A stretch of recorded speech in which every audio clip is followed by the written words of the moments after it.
South Africa has reintroduced tough pandemic restrictions amid a third wave of coronavirus driven by the fast-spreading Delta variant. For at least 2 weeks, gatherings and alcohol sales have been banned. There's a curfew and schools have been closed. That includes one town in the Western Cape where residents were hoping they'd be lucky enough to get through the pandemic unscathed.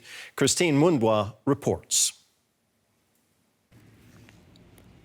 No one in the small remote town was known to have been infected with the coronavirus since the start of the pandemic. But that changed in the middle of June when 3 people suddenly died from COVID-19 related complications just hours apart. One of them lived in this house. Ockhuys was a retired miner. He was 75 years old and diabetic. And then my sister told me on Sunday morning that something is wrong with his chest. He couldn't breathe properly. And I said to her, maybe you guys must phone the ambulance. And then my father said, no, he's doing fine. My mother must just help him, putting on some ointment on his chest to help him to breathe properly. And I talked to him and I asked him, what do you want us to do for you? And he said to me, you guys must just pray for me, that's all. And I said to my sister, just keep me updated. How is he doing? What's wrong with him? And then we can take it from there. The deaths raised the alarm, prompting local health authorities to probe the spread of infections in the community. Testing revealed that almost a quarter of Kliprand's 250 residents were infected. Ari Kluter is the community spokesperson. He told us people here were caught off guard. This COVID hit us with a bang. We weren't prepared for it. Since the last 15 months, we were totally free since March last year when COVID started here in South Africa. And suddenly it hits us with a bang. And as I already mentioned, we weren't prepared. There's a clinic right in the heart of the community, but it has no capacity to provide care for people who are seriously ill. The closest hospital is about 200 kilometers away. While most people who tested positive here hardly experienced any symptoms, no one wanted to take any chances.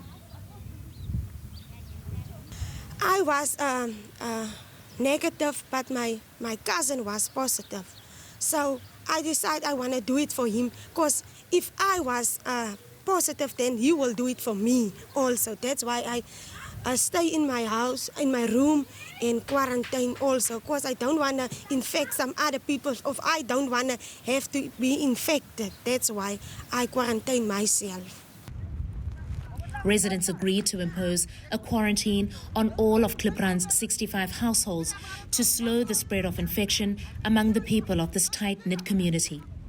Everyone isolated from each other and the outside world. However hard it might have been, the exercise proved rewarding. Most people are now free of the virus, and there is the general feeling that the worst is over for Kliprand. But just as people felt safe to come out again, with youngsters resuming pastime pleasures like this game of rugby, fresh nationwide restrictions mean the newly found freedom will be short-lived. And DW's Christine Mundwa, who filed that report, joins us now from Cape Town. Christine, that small town in your report, it's been hit really hard by the pandemic. Are there likely to be many more towns like that, though, in South Africa?